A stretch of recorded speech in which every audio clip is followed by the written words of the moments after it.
Paul. Namiss niyo ba ako? So, for today's video, meron akong parcel. Buksan na natin.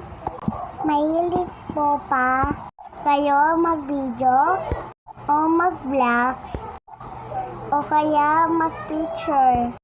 Pili na lang kayo. Ito ang in-order ko. Ang hirap naman buksan. Si mama naman kasi hindi naman ako binigyan ng pambukas. Napapagod na ako. O dahil wala akong pagbukas, gagamitan ko na ang ipin ko. Hirap kasi ang hirap lang buksan. Oh my God! Ang ganda!